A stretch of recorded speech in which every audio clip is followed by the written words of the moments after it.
Hi, baby boomer fans. We are Jackie and Janine, the Pfeiffer sisters, and love to talk about the 1950s, inviting you to reminisce with us as we explore experiences of that decade.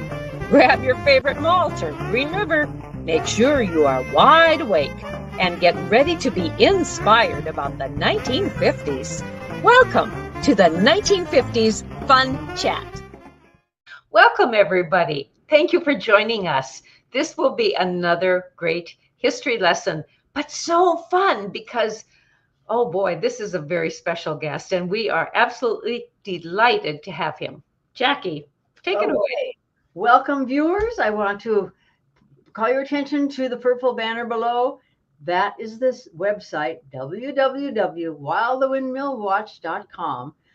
That is the website where you will find all sorts of information about the hosts for this fun chat, about the book, which you see in the upper right-hand corner or left, depending upon which side you're on.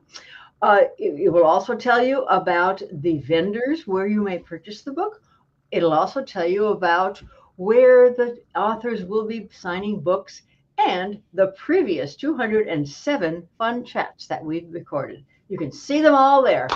Spend days looking at history of North Dakota and Iowa and the plain states, the rural parts of this America.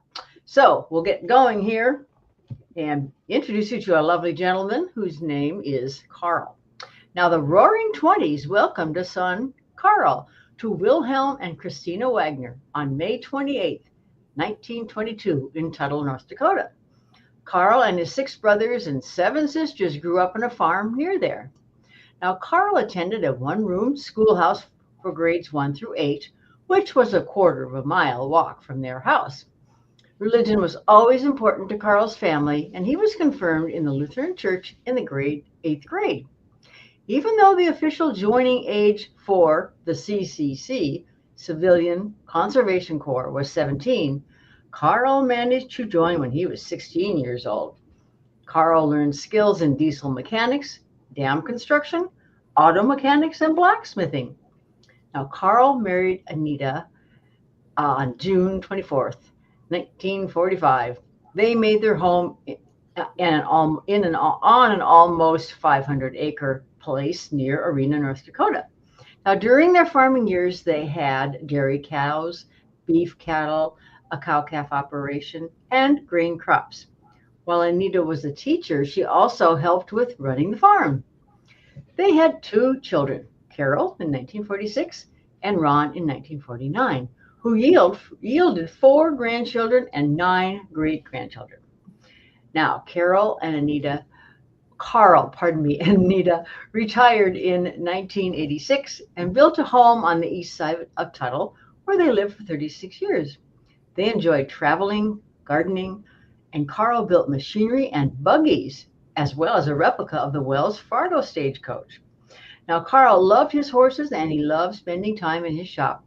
Together, the buggies produced in his shop and his horses appeared in several parades in the buggies that he built. October of 2021, Anita passed away at the age of 95. But Carl moved to Bismarck, where he lives in an apartment without assistance. He spends his days visiting his neighbors and playing bingo and other activities at his apartment complex, often entertaining his neighbors by playing the harmonica. And we just might, if we ask nicely, have that as a treat for us. So during our chat, though, Bert Meyer will serve as his sidekick to this 103-year-old gentleman. So come on in, Bert and Carl. And Bert, we welcome you to the 1950s Fun Chat. Well, thank you. Yeah, I will just do a quick introduction of the Civilian Conservation Corps, which Carl worked in. The 1920s, I think you've already referred to that. That was a roaring good time in America. Everybody was making money, crop prices were good, farmers were doing well, and it was a great time. Then we get into the 1930s when we had dry weather, drought, dust bowls, and so forth. Crop prices were low. Many farmers were losing their farms at that particular time. Well, President Franklin Roosevelt, he came to the rescue immediately. After he was inaugurated in March of 1933, he established the Civilian Conservation Corps. This provided employment for these young boys. I believe it was from the age of 17 to 23. So they were youngsters, young fellows. But they worked with conservation of soil and water and completed many building projects. Not only did this provide a job for them, but it provided an income, which they kept a small part of it, and part of it was sent home to help their parents keep the farm. And so I guess without any further ado, let's go ahead and hear from Carl about his involvement in the Civilian Conservation Corps. So first of all, Carl, how did you learn about the CCC? Did you watch it on TV or radio? Boy, to me, let's join the CCC. Well, I think that's the first I heard about it. So we went to Steele and we signed up, registered for CCC, and they called us at a certain date to come to Steele, and they brought us to Bismarck. Well, there weren't any station wagons then, I don't think, so they hauled us on the back of a grain truck over to Mandan, and that's where I think we got a regular Army physical. And well, I passed, but the neighbor boy didn't, so I was the CCC. And the next day they put, several of us on a train and shipped us up to Minot. And from Minot, they came with a truck, and then they took us to Foxhome, North Dakota, where the CCC camp was. Okay. And were you always, because you signed up in North Dakota, were you guaranteed to do work with the CCC in North Dakota? No. Oh, okay. No, I didn't have no idea where I was going. All right. Tell us about that. Your first. I'm sorry. Go ahead, Janine. Sorry. Were your parents concerned about you joining the CCC at age 16? No, I don't think so. They probably were even a little bit happy about it because there were still a bunch of kids at home. So no, I don't think they really were concerned about it. Yeah. Do you recall, Carl, what you were paid, what your wages were? $30 a month. Okay. But we got 30. I mean, I got 5, and 25 was sent home to your parents. Okay. So we didn't really have a choice. That's just the way it was. Mm-hmm. Okay. What did your dad think about that $5 you got to keep? Was that enough? Well, I guess he thought it was okay, but later on they raised it to $8 that we could keep. But he thought that was too much. He didn't know we got our food and boarding and everything there. He didn't think I needed $8 a month just for spending money. And what did you spend your money on when you had some free time? Well, I started smoking, which was a bad habit. Yeah. And of course, they had a little store there. I don't know what the name of it was now, but you could buy your postage stamps, in paper, writing paper, and envelopes, and and I suppose that's probably what they had. The candy bars you could buy, and we ate a lot of candy bars. We ate maybe our supper quite early, and after that, get hungry and get a candy bar before we go to bed. So, do you recall I would think, but do you recall what kind of candy bar? What was popular then? I think Milky Way and Okay. I don't know what else, Butterfinger maybe, and Mhm. and then we could buy, smoking tobacco, Bull Durham, Prince Albert. Okay. Tailor Mates, they were too expensive. We would buy them maybe for Saturdays or Sundays. So when you went to Did Foxhome, you get enough? eat. Oh, yes, we got plenty to eat. There's always plenty to eat. Okay. And for the most part, it was good food, but it's just CC boys cooking. And, they needed some dishwasher. So you'd get on TV, on KP, yeah. Yeah. And that is a terrible job. Dishes all day. But evening you had dishwater hands and yeah. That wasn't good at all. No. Clean. Carl, what was your first? Talking about eating, how did you dress up to go for dinner? Oh, yeah. We'd come in from the job maybe about 4:00 and we'd clean up and then we'd have to put on our uniforms. I think it's a regular army uniform, that khaki green pants and shirt and a black tie.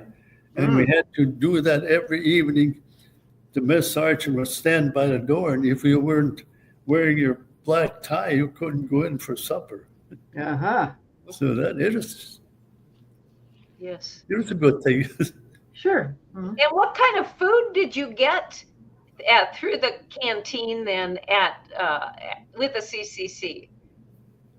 I guess I didn't. Okay. What kind of food? Oh, Yeah. I don't remember. Okay.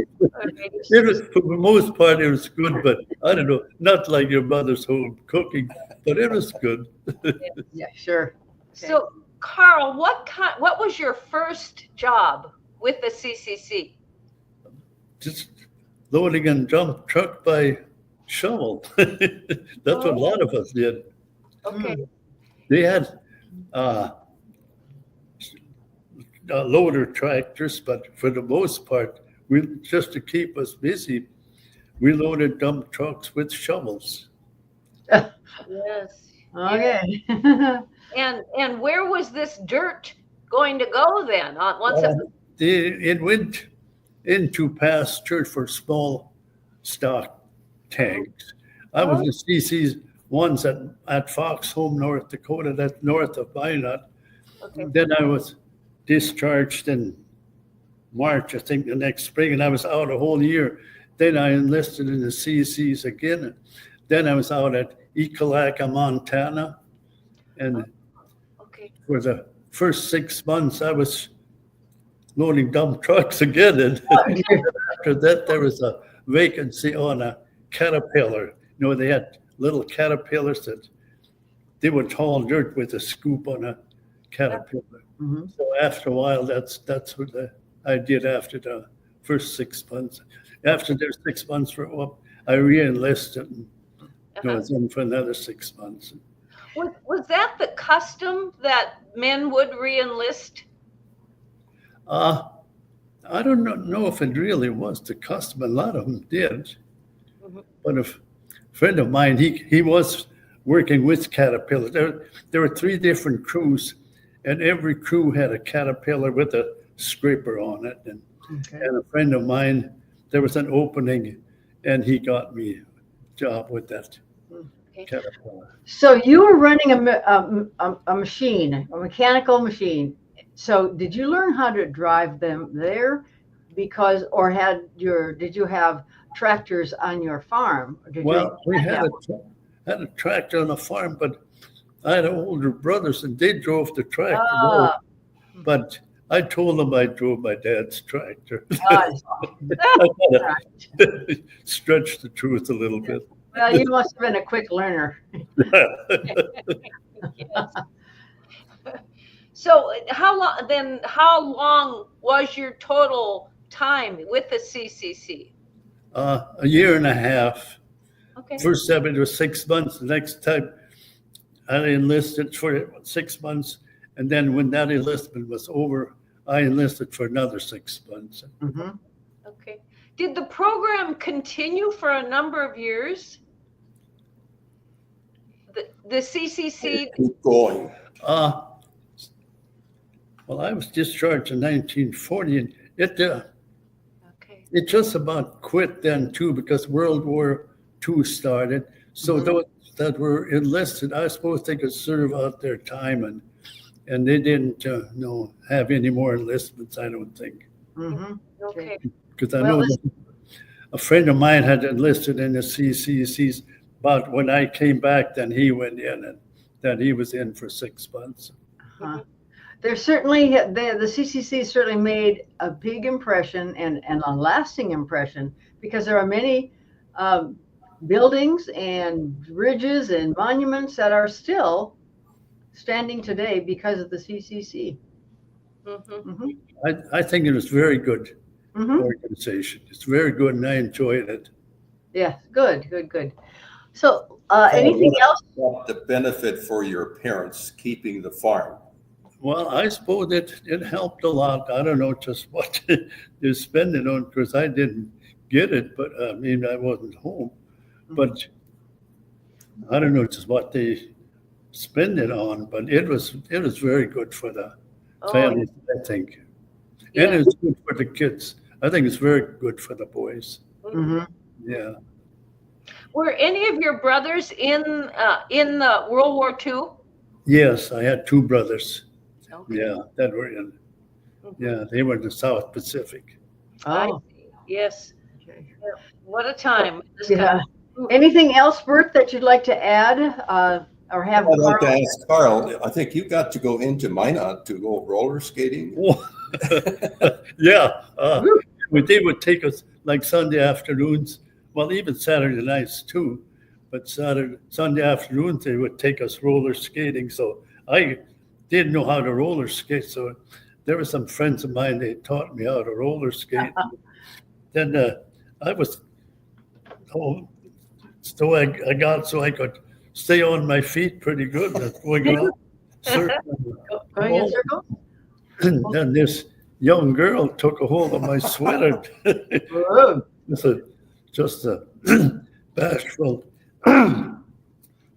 farm boy. So I didn't even talk to her, but I think I smiled at her. That's good. Well, she liked your style, huh? Yeah.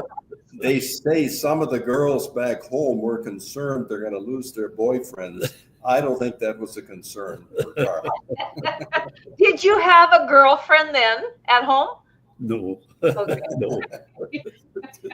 Huh. Not until after I got home from the CCCs, of course, but that time I was 20 and I found a girl. Okay, that's a good segue into this next topic here. How did you meet your wife?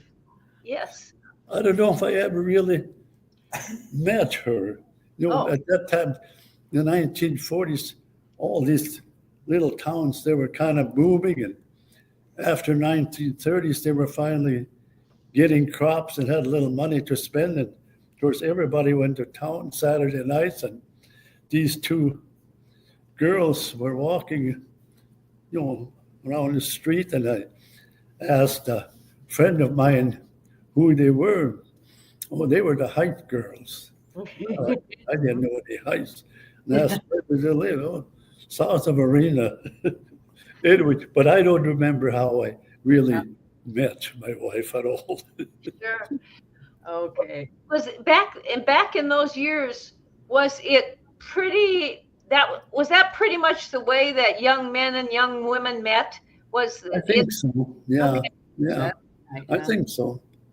Saturday night events or dances? Were there local dances? Yeah, there were local dances, and seemed like in the 40s, it didn't seem like it should have been a carefree time, but it seemed like at home it was pretty much a carefree time where they had a lot of dances, and there were still a lot of boys and girls more than now. Now there aren't any boys and girls around, it seemed like, but in the 1940s, there were lots of young people, and it seemed like Saturday night, everybody went to town. Mm-hmm. Went to town while there weren't no telephones. Even if you wanted to talk to your tractor, to a truck driver, you went to town Saturday nights and got to talk to the truck driver. They'd meet in a bar, maybe not the place to do business, but that's about the way it was. Of course, Yeah. you had cafes too. Yes, yes. And back then, those small towns were so vibrant. People depended on them. Mm-hmm. Not Yeah. not for the not only the social aspect, but for having the needs, help meeting the needs of the people in the country and in the town. Well, everybody milked cows, and Mm-hmm. they would go to town Saturday nights. Everybody seemed to have chickens, and they'd take the eggs in the town and trade it in on the groceries. And it seems like such a happy time then. All the neighbors would go to town Saturday nights. So you married in 1945. Can you recall back what those first years were like after the war, and then as you began your life together? Well, it seemed like, after we married, they were happy times, but it seemed like we were always broke. But it didn't seem like that made any difference.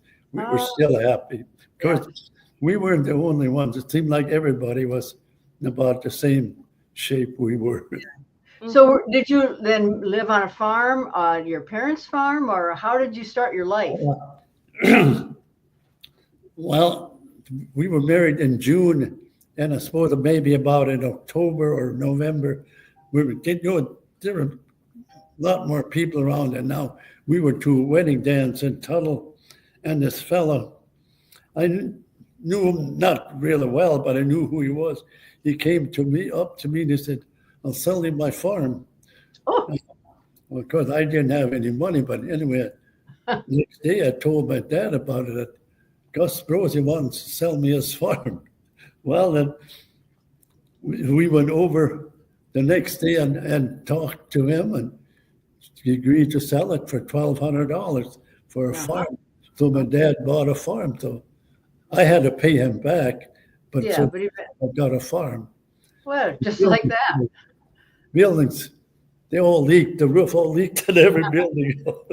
Yes, but he was glad to get rid of his farm. But we had a farm, yes. Ah, well, that's good. Well, how nice to have a place. Yes, yours. It was very nice. I was really fortunate to get a deal like that. I had to pay him back, but still I had a farm, and God, we were happy. Seemed like we were always broke, but we were happy. That's good. And you had countless projects waiting for you. Yes. Mm-hmm.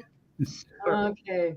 And then going into the 1950s, did you notice any difference from, you mentioned how you were broke all the time. Did that change at all in the 1950s?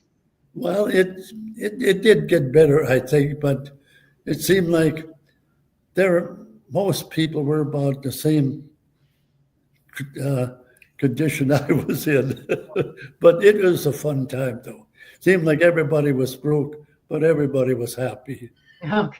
So can you recall any highlights of the decade of the 1950s besides getting married? Well, that was in 48, but 45. What's a highlight or two of the 1950s? I don't think there was a highlight. No, I don't think there's anything special, really. Okay. Did you get a telephone, a TV, a new tractor, or something that would? Well, we got telephones later on, and TV, of course, that came later, but I don't know if that maybe was not a highlight. Yeah, that's another. Your kids probably thought it was a highlight, though. I don't think so. Carl, do you remember in the 1950s when and 40s also, when polio was so rampant? Did that affect your family at all? It didn't affect us, but our daughter was born in 47, then, and she got a polio shot. Uh-huh. Mm-hmm. Yeah. Did you ever get a polio shot then? I don't think I did. I don't think my wife did either. Not that I recall, anyway. Uh-huh. Yes, very interesting. Did you ever have a sugar cube that had some pink medicine in it, and that was a polio vaccine you could take by your mouth? Did you ever have that? No. You were just one tough guy, weren't you? Yes. So we're going to go on to something else. What does spreading the gospel refer to in your life? Well, I suppose it's preaching in church, but But I don't know if it, because my parents were Methodist, and they were very religious. We couldn't we couldn't own a deck of cards. If my mother found a deck of cards in the house, because those days everybody had a kitchen range, and that's where the cards went. We found them. Fire. Uh-huh. Yeah, yeah. so, Bert, clue here, coach him on the spreading the gospel. Nurse spreader. You and Pastor Wagner in the parade. Yeah. Well, the fella told me that he was a friend of mine, but on his home farm where he was raised, I sort of was restoring old farm machinery. He told me there's a manure spreader out there, and if I wanted, I could have it. So I went out there and I got the manure spreader, but I lived on the edge of town, and I would have had to pull the manure spreader through town. So I kind of went around, and so nobody would see me pull this manure spreader. Anyway, I got it home, and I completely rebuilt it, about in original condition. And then I pulled it in a parade in Tuttle. And I remember it very well, he and his pastor. And I think you pulled it with a team of horses, but they were going down Main Street, spreading the gospel was the sign. Because of the manure spreader. Yes. Okay. Yeah. Give everybody a chuckle that way. So you alluded to some of the things earlier that you did refurbish, refinish, and create and build objects, and one of those objects were buggies. Yes. So tell us about that. How'd you get into that? I don't really know how I got into it, but I built a stagecoach too.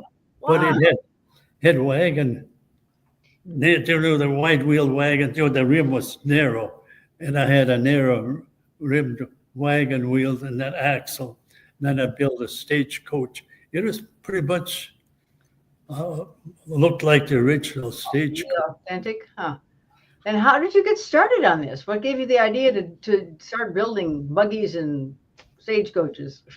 I think I was just bored with retired life. Okay. I kind of like to tinker around, and I just like to do that kind of work. Okay. What eventually happened to those stagecoaches? Or buggies. I advertised it for sale, and a fella, I don't remember where it was from, but up in the northwest. Didn't your stagecoach go to an Amish couple? I don't think it was Amish. It was up north, northwest, I think. Okay. Yeah, and I got $10,000 for it. Oh, for you. Yeah, that was a good deal. But it looked original. Uh-huh. How many people could sit inside the stagecoach? It wasn't quite as wide as those you see on TV in the Western shows, but I would say 3 people could sit side by side. It'd be kind of close, but there'd be 6 people all together. And of course, there's a place for a driver up in front. Sure. Yes. Did you when you got television? Did you like to watch Westerns?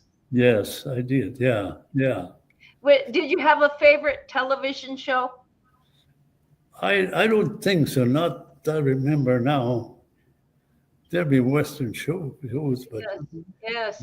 What other kinds of programs did you watch on TV? God, I don't know what I watched. How about Lawrence Welk? Yeah, I watched Lawrence Welk. Yeah. Did you watch the Saturday night fights? Yes, I did. Yeah. Our dad loved those. When we were in the CCs, they had boxing gloves there, but they were kind of, I think they call them 16 ounce. They had a wide packing on there. If you got hit, it felt like you were hit by a pillow. Oh, Yeah. Did you box when you were in the CCC? Yeah, we ever did, well, not everybody, but a lot of people did. Yeah, I boxed them. Yeah. Okay. What other kind of recreational opportunities did you have at that during the CCC? Of course, they had a library there. You could get books, but Okay. really, I think we just gonna lay around on them. Of course, you had your bunk, and that's what you kind of sat on or laid on. That was your territory. Yeah. But I don't think we did anything else. We sit and visit because evenings would be long, and of course Saturdays were off. Saturdays they would clean up the barracks. Everybody had to kind of help. They'd sweep it first, and then they'd pour a bucket of soapy water on the floor, and we'd all get a row with the push brooms and push. There was, I don't know how long they would have been, maybe it's 80 feet. You'd push water. Wow. Keep Yeah, pushing, and then after we're down there ways, then they'd put the clear water on it, and that was really spanking clean when you got done with it. Yeah. Did they put anything like Pine Sol or any kind of disinfectant in the soap? I don't know, but I remember it was soapy. What they used, I don't know. Okay. Carl, I would like to switch gears. Was Christmas a special time in your family? It was, yeah. When I was at home with my parents, seemed like you always had a Christmas program. You had a piece to say, but even after my wife and I were married, it seemed like it was a special time. Mm-hmm. Were there special foods that you ate on Christmas Day? Maybe apple. Oh, okay. It was kind of special, that you wouldn't have throughout the year, but at Christmas time you buy a box of, well, maybe not a box of apples, but buy apples. Sure. Yeah. How about peanuts? Yeah, peanuts. Yeah. Uh-huh. Did you raise geese or turkeys on your farm and or ducks? Have any of that? We had chickens and we had ducks. We never had geese. Okay. We had guinea hens for a while.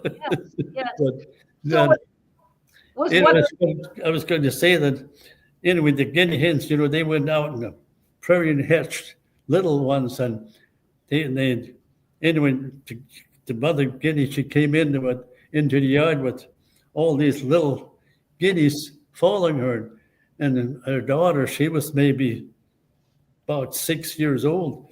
She thought they were so cute, she caught one, but that guinea hen flew in her yard and scratched her with her face. She had just deep scratches on her face.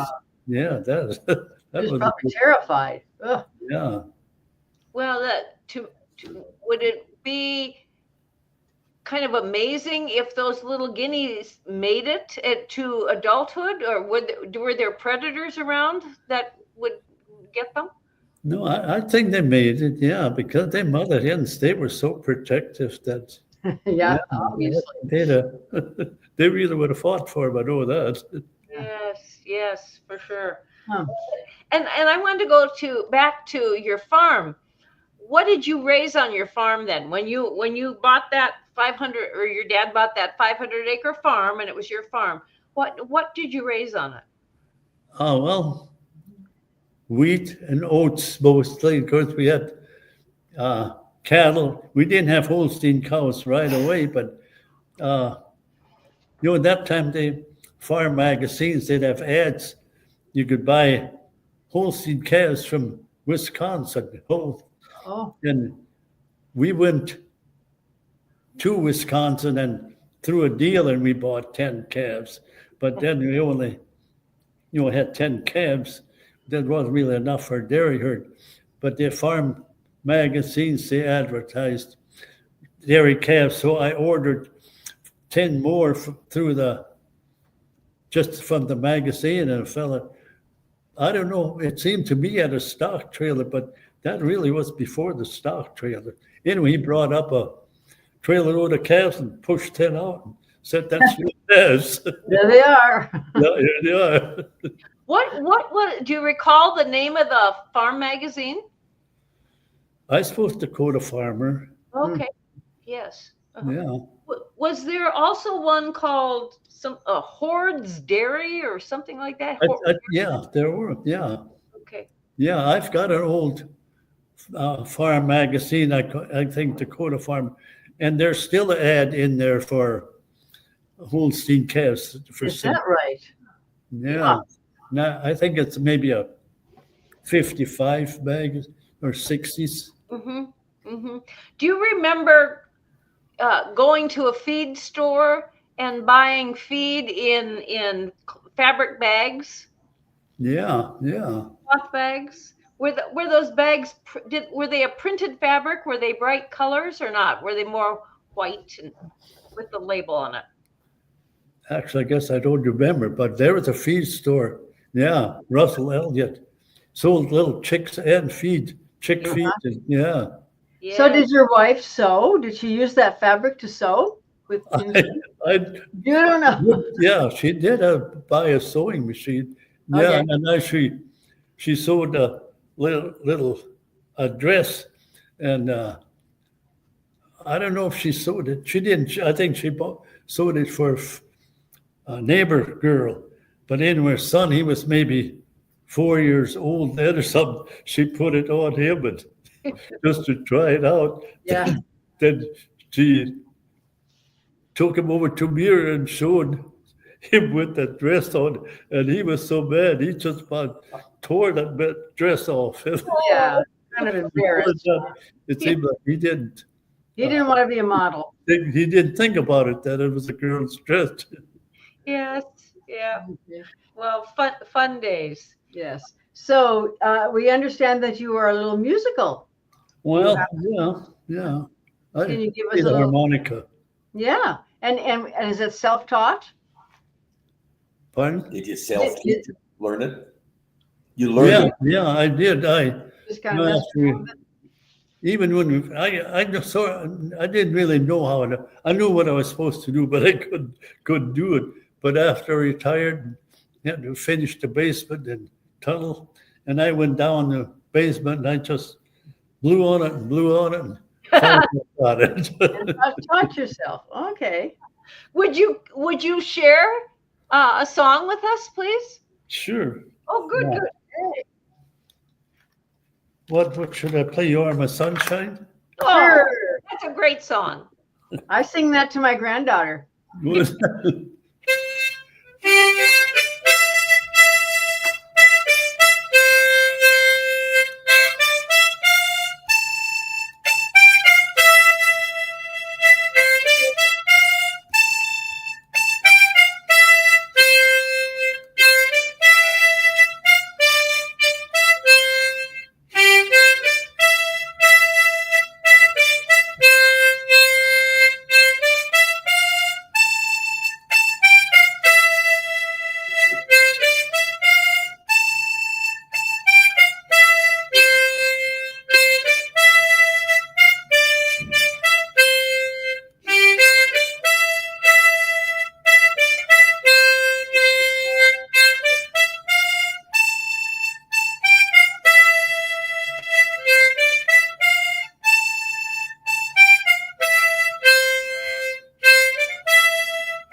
terrific.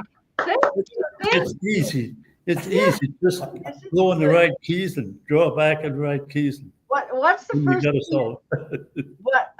What key do you start the song? This is in the key of C. In the C. Okay. I don't know, but I think key of C is the most popular Yeah. key in music. I It's don't pretty know. common. Yeah. Yes. Thank you. It's the Thanks. basis for all of them. Just Yeah. Thanks. Carl, we're at the end of our time for our Yeah. chat. That went fast. Yes. Thank you so very much for being our guest. Well, it's just wonderful. And I think I sense sense this spirit of such happiness and contentment with you, and for the years in your life that you lived, and also the fact that you shared with us, it didn't matter if you were rich or poor, you were happy. We were happy. And Yeah. that still shows through you. Thank Mhm. you so very, very much for being our guest. Thank you. You're welcome. You're And very welcome. Bert, thank you for helping too. And Nicole, Nicole. who is You're Carl's welcome. granddaughter, who's helped with the technical. Thanks. Yes. Carl will look forward to seeing you at Wishick Sour, not at Wishick, but when you come for that. Yeah. Okay. Great. All righty. So, friends, friends, and viewers, please do tell everyone about this 1950s Fun Chat. Your friends and even your relatives. Tell them about this interesting, educational 1950s Fun Chat. Until the next time, toodaloo. Bye-bye. Thank you.